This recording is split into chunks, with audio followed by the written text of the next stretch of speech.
passei lá no grupo uma listinha de exercícios para a gente colocar em prática o que a gente aprendeu sobre números. Então, caso você não tenha conseguido, volta lá nos arquivos que eu enviei da última semana, você vai ver o documento de Word, e esse documento, ele é vários pequenos exercícios voltados para números, tá bom? O que a gente viu, então, na aula passada? Primeira coisa que eu tenho aqui é que os números de 4 dígitos, os números dos milhares, né? Que a gente usa muito para descrever anos, né? O ano de 1982, o ano de 1950, o ano de 1935. O americano, ele pronuncia isso de uma forma diferente. Então, a forma correta, completa, seria 1982, né? Então, você falaria primeiro o milhar, 1000, depois a centena, 900, depois a dezena e a unidade, 82. 1982. Lembrando, né, que qual é a forma que a gente descreve o número nessas diferentes unidades? A gente fala a quantidade de milhares, ou seja, 1000, 1000, 2000, 2000, a gente usa a palavra thousand, que quer dizer milhar. Daí a gente faz a mesma coisa com a centena. A gente põe a quantidade de centenas. São 9 centenas? 900. 9. E aí usa a palavra de centena. 900. E aí termina com os outros dois dígitos da dezena unidade.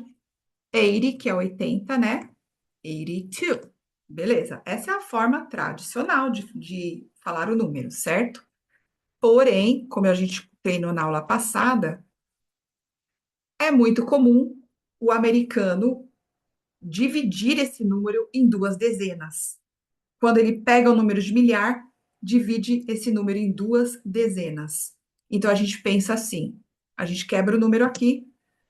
O número de 1982, ele se torna 19, 19, e ele se torna 82, 82. 19, 82, ao invés de 1982. 1982. É desta forma que as pessoas expressam esses números de milhares, tá? Seja, por exemplo, para dar um preço, seja para falar uma data, falar o seu ano de nascimento, para dar, faz de conta que o número da sua casa, onde você mora, é 4 dígitos, as pessoas quebram os dígitos assim, certo? De forma geral, os milhares, eles são divididos dessa forma, tá? Então, a gente vê aqui no exercício, 1982, 1982. Agora, na casa de 2000, os primeiros números aí, até completar a primeira dezena, né, de 2010, daí em diante, a gente divide. Antes disso, a gente só fala o número mesmo.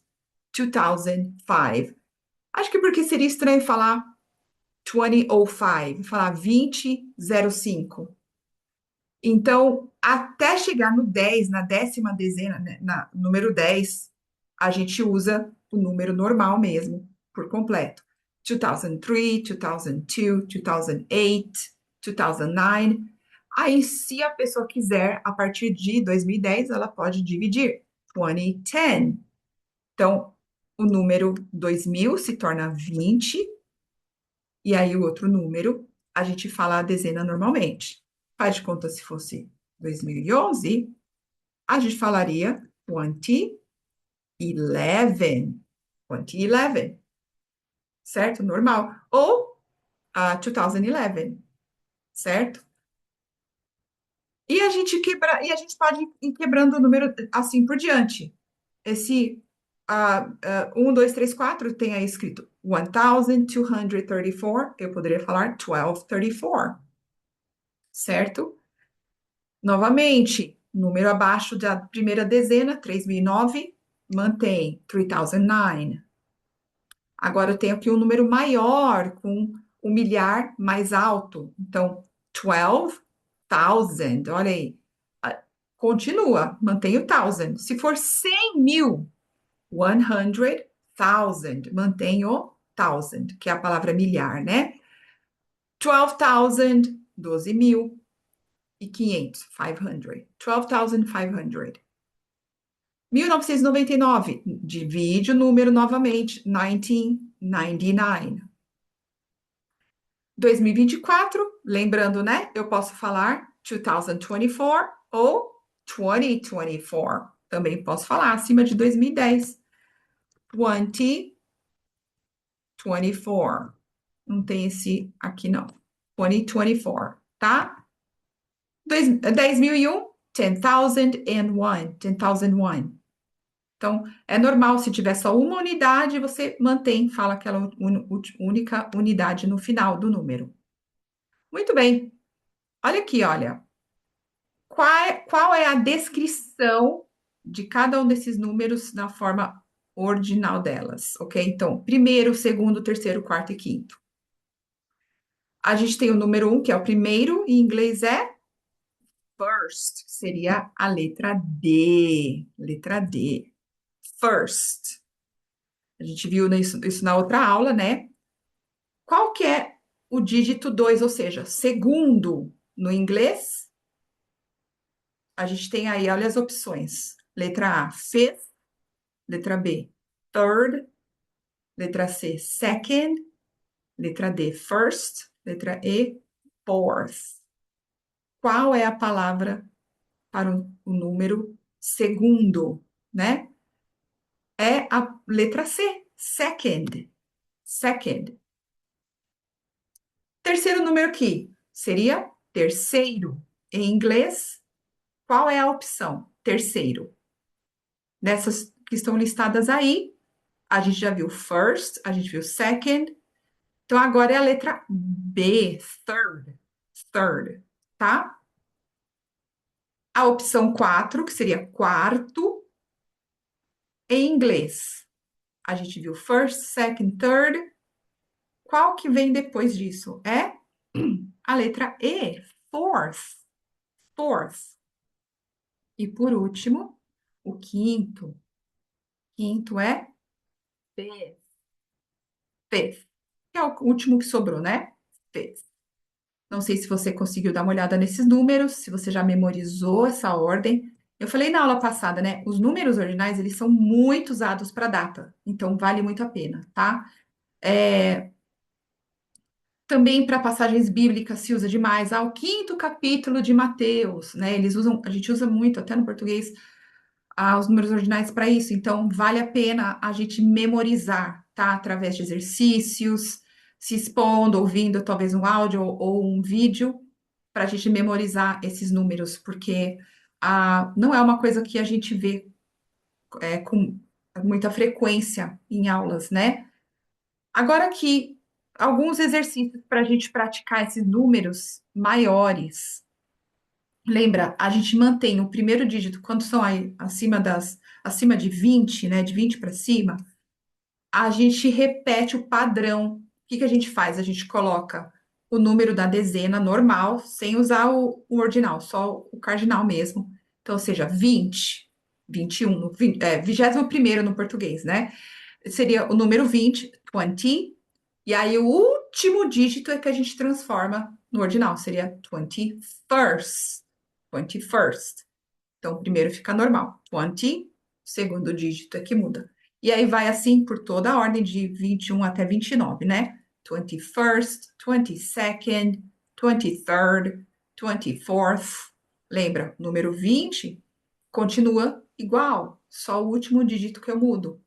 25th, 26th, 27th, 28th, 29th, certo? E aí, a gente repete o ciclo, porque daí entra na casa dos 30. 30, redondo é 30th. 30th. Beleza? Aí, começando do 31, segue o mesmo padrão agora. Fala a palavra 30, e aí você repete o número ordinal. Baseado nisso, a gente está vendo aqui o exemplo. 33º, a gente fala 33rd. 33rd, certo? E aí, esse outro exemplo aqui, que é bem chatinho de falar, que é 100th. 100th, né? Lembrando que esse, primeiro de tudo, esse D aqui é silencioso, a gente não se preocupa com ele. E o TH, ele é uma pronúncia que é bem chatinha de fazer, essa é a verdade. O TH, ele é um som que não existe no português, então a gente precisa aprender esse som do zero, tá? E a ideia é, para você ter inúmeras palavras que usam esse som fonético, normalmente é o som que vem com o TH, que é onde você posiciona a sua língua entre os dentes e você sopra. Então, tem muitos sons fonéticos no inglês que são à base de sopro, tá? E esse é um deles. E conforme sai a força do ar, existe um termo para isso que é um som fricativo, tá? Ele passa pela língua e pelos dentes e faz esse som fonético do TH. Aí a gente faz uma caretinha básica, põe a língua para fora, é normal, a gente se acostuma com isso. Lembra um pouco o som do F, só que o F a gente fica com a boca fechada, a gente não coloca a língua para fora. O TH a gente põe hundredth, hundredth. Veja que você não precisa também fazer uma coisa de colocar toda a língua para fora, é bem sutil. Você viu como eu fiz agora? Hundredth, hundredth. E só tem uma forma, é repetir, repetir, repetir, repetir, porque é um som, imagina, toda a trajetória de vida que você tem, você começar agora a ter que emitir um som completamente diferente do que você teve que aprender a vida inteira. É um som que não existe no português. Você está aprendendo do zero. Então, isso pede muita repetição, para você ficando mais à vontade, tá bom? Bom, como vocês não estão aqui podendo participar agora, se você estivesse aqui, eu ia fazer você ler para mim o texto. Então, eu vou ler, você presta atenção na pronúncia. Depois, quando assistir a aula gravada, eu recomendo você leia também em voz alta. Existe um fator importantíssimo, na verdade, são dois fatores. Um é o modelar, que se chama shadowing em inglês. Modelar a sua pronúncia com a pronúncia que você está escutando. É altamente eficaz. Altamente. Você, no momento ali do exercício, modela a pronúncia. Porque você tem uma maior chance de percepção e você consegue copiar melhor. E a outra coisa é falar em voz alta. O ato de falar em voz alta vai te obrigar a movimentar e empregar o som com os músculos da sua face. Essa é a grande diferença de você ler mentalmente, de você ler silenciosamente. Quando você lê em voz alta, você ativa outras partes do seu cérebro, porque você precisa movimentar os músculos do seu rosto, a sua mandíbula, os seus lábios, a sua língua, tudo isso está envolvido. Então, o seu cérebro se engaja mais, porque você está envolvendo outras áreas de coordenação, e assim você aprende melhor, tá bom? Então, leia em voz alta quando você vai praticar. Mesmo que saia errado, repete, faz o texto todo, daí volta, escuta no vídeo, repete copiando, faz duas, três vezes. O texto é super curtinho. E em 2 minutos você lê isso. Então, se você repetir umas 3 vezes, você fez em 6 minutos. Mas você está ajudando o seu cérebro a aceitar aqueles novos sons na pronúncia do inglês. Então, vamos lá. A short story. Maria was born in 1982. 1982. Olha aí o número quebrado que eu falei, né? 1982. She moved to the US in 2005. A próxima regrinha que a gente viu, os números de milhares da primeira dezena, a gente mantém a palavra completa, 2000, 2005. Her first apartment cost $1,200 per month. 1000, aqui o texto manteve o número na forma tradicional. Como que a gente poderia falar? A forma diferente aqui. Her first apartment cost $1,200 per month. Her first apartment cost, a gente quebra o número. Ah, tem pegadinha aqui. Não sei se você vai lembrar, eu falei isso aula passada, mas não falei agora. $1,200. O que que aconteceu? O número ele é cheio, né? 1.200 não tem dezena nele, né? Ele é um número redondo. Então, a gente só fala a centena, a palavra centena, e quebrando os dígitos de novo, né? Pega a primeira dezena ali, fala o número da primeira dezena. No caso aqui é 12, então a gente fala 12. E daí só complementa com a palavra centena. $1,200, tá? She started her own business in 2021. Ah, agora aqui, ó, o dígito já foi acima da primeira dezena. Eu peço continuar a quebrar ele. 2021. This year, in 2025, she's celebrating the fifth anniversary of her company. Aqui, o texto, ele voltou para a forma tradicional, mas você poderia falar 2025. E aí, acabando com o texto aqui com o número ordinal, que é a anniversary seria a data de comemoração de 5 anos da empresa, né? 5 anos desde a fundação da empresa. Então, é fifth anniversary, o quinto ano de empresa, tá? Vamos ver as perguntas aqui para a gente procurar responder implementando os números e usando frases completas, né? What year was Maria born? What year? Que ano que ela nasceu? Que ano que a Maria nasceu? Was born. Lembra que nascer é essa expressão, o verbo to be e a palavra born. E é sempre no passado, né? Nasceu. She was born, ela, né? She was born in 1982. Frase completa aqui, ó. She was born in, para datas, a preposição in. She was born in 1982. Vou colocar por extenso para vocês verem. 1982. When did she move to the US? When, quando. Did she move? O que que é move? É mudar de um lugar para outro, né? When did she move to the US? She moved in 2005. 2005. How much was her rent? Her rent, que é aluguel, tá? How much? A gente já viu isso antes, né? Quanto custa? How much? No caso aí a gente vê o verbo to be no passado, was. Então, quanto custava, né? Quanto que era o aluguel dela? How much was her rent? Her rent was. Olha a dica aí, gente. Para você responder, você só precisa pegar o complemento da pergunta com o verbo que a pergunta já estabeleceu. How much was her rent? Você começa com her rent. Já está na pergunta aqui, ó. Coloca o verbo também na resposta. Já está na pergunta. Her rent was $1,200. $1,200. Next one. What year did she start her business? Vamos ver, essa é uma pergunta mais longa agora. What year? Em que ano? Qual ano? O did é o auxiliar indicando o passado de novo. A gente já aprendeu aqui já usou várias vezes o do. Então, o passado de do é did, que é o auxiliar que indica o tempo passado, tá? What year did she start her business? Qual ano ela iniciou sua empresa, seu negócio, né? Olha, vamos copiar lá que eu falei? Ó, she.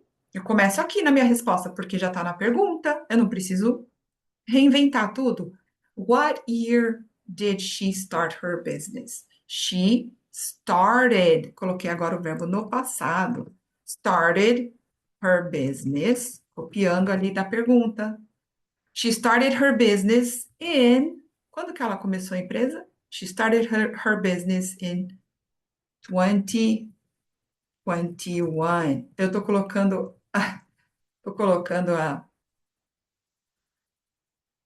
o tracinho aqui no lugar errado. 2021. She started her business in 2021. Próximo, o hífen. Tá? Não estava lembrando a palavra em português. O hífen. What anniversary is she celebrating? Vamos copiar então? Pedacinho da pergunta. What anniversary? Anniversary é o quê? Uma data comemorativa, que não seja o aniversário de uma pessoa, é de um negócio, de um relacionamento, certo? De uma organização.